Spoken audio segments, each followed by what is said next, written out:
fields around me, where there's nothing but the breeze and the great unknown. Leave your worries and your suitcase. All you don't need, nothing but you. So don't throw your hopes down a wishing well. It's your heart's desire carry you. Come and sail with me to the open ocean, where you don't have to dream because there's you. Welcome back to another episode of Moto Skills Factory, and I am Michael Branica, a amateur enduro rider, and here we have Sasha Finster, an on and off-road riding instructor. And today we're sitting here with two very special bikes that I've been really excited to review for a while, and that is the 890 ADV-R and the Tenere 700. So you are in a fortunate enough position at this moment to own two of these beautiful bikes. For a short amount of time. And then, my first question that comes to mind is, why switch from the KTM, the god of off-road, to the blue? Why did you go blue? Good question. Don't get me wrong, I really love the 790 and 890. It's a great bike, and it's a bittersweet goodbye. It's just time. I've been riding the 790R, ADV-R, and the 890R for almost 3 years, and it's been a nice time. Just time for something new. And to me personally, I started out on Africa Twin, the 1000cc model with almost nothing, like electronical wise. It has like 3 traction control settings and an off-road ABS. That's it. Versus the KTMs, which has basically almost everything. It felt like a good time to go back to the basics again. And right now you kind of go more to the basics than with a Tenere. I mean, that's, more basic and you riding a dirt bike, right? Yeah. So my blood runs blue. I ride a WR 450F, and it was an interesting experience hopping on these two middleweight adventure bikes. I don't have a lot of experience riding adventure bikes, but would you say that it's accurate to say that they're big dirt bikes? Okay. If you look at forums and whatever, that's a very, very hot topic. You ride more small bikes than I do, so I could actually direct that question towards you. I have to say, yes, I felt like that I was riding a big dirt bike. And when you come to a stop, you kind of have to be a little bit more intentional about where you place the bike. But they both ride very well in these trails, these technical single track trails that we were riding here in the woods. They really, really impressed me. And the first thing when you throw a leg over these two, Sasha asked me which one of these do you want to take first, and I was more confident to ride the ADV-R, the 890, because right when you throw the leg over it and you pick it up off the side stand, it feels lighter, it feels more manageable because of that low weight.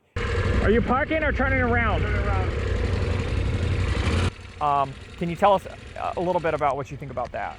Oh, this is actually one of the facts where it's going to be really tough for me to say goodbye, because it's just easier for me personally. I mean, it's not all about having the weight low, because if that's the key point, all bikes will do that. It has its drawbacks, right? But I like to have more gas than on the Tenere and have it more manageable because it's so much lower. For me personally, it comes with another aspect, but we're going to talk about that later when we talk about the good and the bad. But handling wise, especially at slow speeds, having everything so low is definitely a plus, definitely. Yeah, that's one of the big differences. And another big difference that pops out immediately is the suspension. These two bikes have very, very different suspensions. And I was following Sasha on a trail, and then we switched bikes, and I followed him again. And when he was on the Tenere and I was following him on the KTM, I felt like I could keep up with him easily. And then when we switched bikes and he was on the KTM, I was struggling. He kept getting ahead, and then I would catch up, and then he would get ahead again, because the suspensions really are that much different. Again, this is the second factor, because I mean, if you get a 790 ADV-R or a 890 ADV-R, you're set. Right? The suspension is good. I mean, everyone has their own little opinions, but I think we can all agree upon that you don't really need an upgrade. Right? Those are good enough for 99% of the riders, you know. And if you really have to invest more money, whatever, you know, it's never bad in that case, because everyone has a different riding style, whatever. But I think we can all say it's not bad. No one will say it's garbage. With the Tenere on the other side, I don't want to say it's garbage, but you get what you paid for. Right, so you have to adjust it. You have to buy some parts. I just last week finally changed the springs. I'm more on the heavier side. The stock springs, with the stock springs, you can treat the Tenere 700 like a Yamaha 250-0. Like you sit on it, you cruise on those trails, and you're fine. But so you have to invest money, just to get it up to standard, and then invest more money to get it even better. Now with the 890, you don't have to do this, right? Every money that you spend on top of that it makes the bike better, but it's not essential, to me at least. Yeah, we really weren't trying to ride very fast, but just to keep a smooth speed to clear the bumps and the uphill sections. I felt like on the Tenere, I was riding around the suspension. I felt like I was waiting for the suspension to settle a lot, and that was really like holding me back. Whereas on the KTM, I didn't even think about it. Like I just hit the bumps as hard as I wanted to hit them, and I knew that it was going to be there to back me up. And I also noticed that when you're coming down and the weight comes down on those forks. The forks on this KTM are so good. You always know that they're going to be there to hold you up. Whereas on the Tenere, when you come down, when that weight comes down on them, you really have to think about it. Also, one of the hill climbs, I hit it with some extra speed because that's what you do on hill climbs to make sure you make it to the top. And it pogo sticked hard, and it went this way, and it was fine. There wasn't a lot of weight on the front end. I was able to ride over it, but the KTM just wouldn't have done that. Upon reviewing this footage, you can see that the KTM is absorbing the hits much better. The forks are riding much lower in the strokes, while the T7 is not absorbing the hits as well, and it's riding much higher in the stroke. The result of this is the Yamaha bounces much higher than the KTM. Ideally, you want the tire to stay as close to the ground as possible and follow the bumps, and the KTM is doing this much, much better. While the Yamaha could benefit from more suspension tuning and possibly rebound control, the valving on the KTM is much better and does a much better job right out of the box. Exactly. But to me, this is one part of the suspension, but another part to this whole story is just the body positioning. And for everyone who's been on these two bikes knows once you get on the 790 or 890R, the foot pegs seem to be higher and the bars seem to be lower. So you're more in this, WR450, element, as in with the Tenere, this feels more like a real adventure bike, I mean, bars are higher and it feels more comfortable. If you ride gravel roads all day long, I would definitely choose this one because it's more comfortable, right? Here you always more slouch to the front and everything. You're more in this attack position. But if you like to ride these trails, you don't have to worry so much. Like I'm 171 centimeters tall. I don't know how much that is in feet. I'm not really that tall. So to me, when I ride uphill and it's just a little bit steeper and has, you know, like some steps in it, whatever, I have to use more energy on the Tenere than on the KTMs because my upper body is not that lean towards the front, you know, because the bars are higher. A lot of people they look for bar risers, but the Tenere I'm looking for bar shorteners. Yeah, and I also noticed that as well. For me, coming from an enduro bike, I felt much more comfortable on the KTM because the bars are down there. You automatically put your hips back in that attack position and you feel in control. Where the whole time I felt like I was pulling like this on the T7. But you know, obviously it depends on what you're doing because we were riding technical stuff today, so the lower bars is better. But like Sasha said, if you're doing all day on gravel roads, then the T7 is the way to go. Absolutely. Yeah. There's also one good thing about the KTM. You can change your bars on the triple clamp. You have 3 holes where you can move it up to a little bit higher, a little further away from you, a little closer to you, and it's always easier to raise bars. Yeah, and then the last thing I think that is the big difference between the two is the engine. A lot of people are going to go straight for the 890 because they think they need 110 horsepower or 100 horsepower or whatever it makes. And what are your thoughts on that? We're going to go into the detail in a second, but the engine is one of the highlights of the Tenere to me. It is, for longer tours, it is really, really good. It actually, up to like 5,000-6,000 RPMs, it actually reminds me just a little bit of the 1290, the almighty 1290 with all that torque, whatever. We have this road here in Taiwan that cuts across from the west over to the east. It goes up to over 3,000 meter of elevation. Basically rode the whole road with switchbacks and everything in 4th gear. It is really great, you know. In Germany we say Schaltfaul. We talked about this, you know, you can be lazy when shifting, you know, and you can just ride. You keep it in 1 gear and you just ride. You don't really have this with a 790 and 890, especially the 790, right? The 890 is a little bit better. It has a heavier flywheel and everything, but you are shifting, you know. It's not annoying, whatever, but this is normal and this is better, right? For touring, you know. It's like I actually can't wait to shift up at least to 4th, 5th gear, maybe even 6th gear, and I just leave it there, right?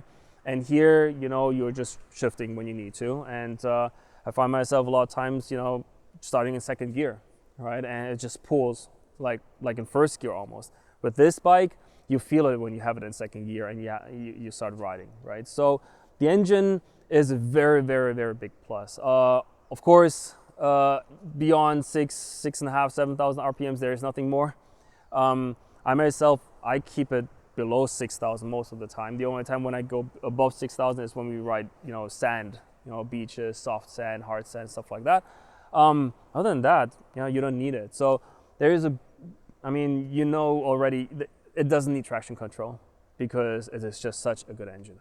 Yeah, so going back to the electronics, basically when we were riding in these trees and stuff, we had the traction control off and only off-road ABS on the front on the KTM, and obviously we just turned ABS off on the Tenere, and that's it, because that's all you get. And so when I was doing one of the hill climbs, you know, on both bikes I gave it some, and the KTM spun up, and the Tenere just hooked. It just hooked and it just went up. And that speaks not only to, you know, the less horsepower, but also the tractability of the engine. It finds that grip, and the tires are actually better on the KTM, Yeah. correct? Yeah. And the way that T7 engine just hooks up and finds that traction is really, really cool.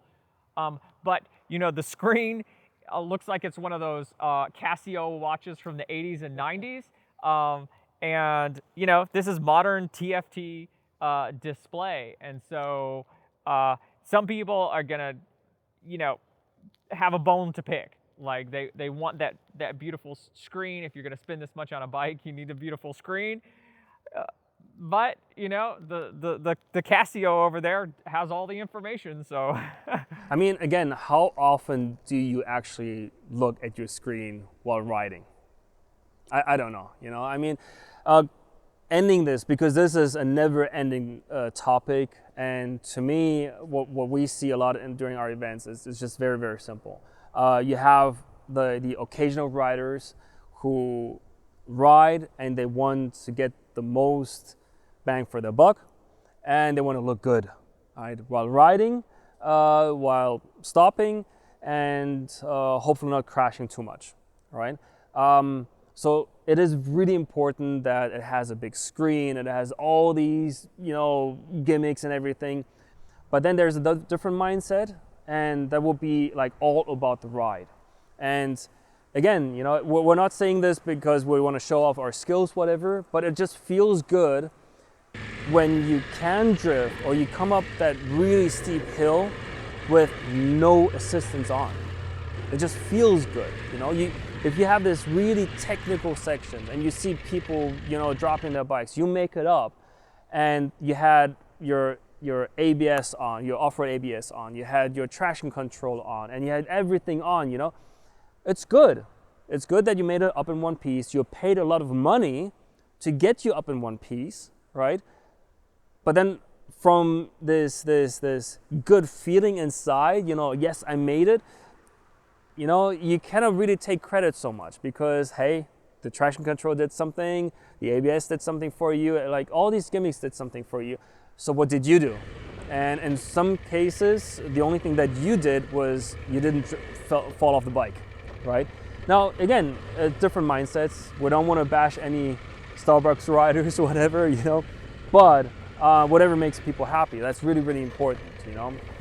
But it's just a different mindset, and this is again a reason why I want to go with the Tenere, because I just don't want to have any excuses in that case, you know. And just a different mindset, you know. And then from the flip side is you pay so much money for a bike like this with all the gimmicks on it, and then you switch it off.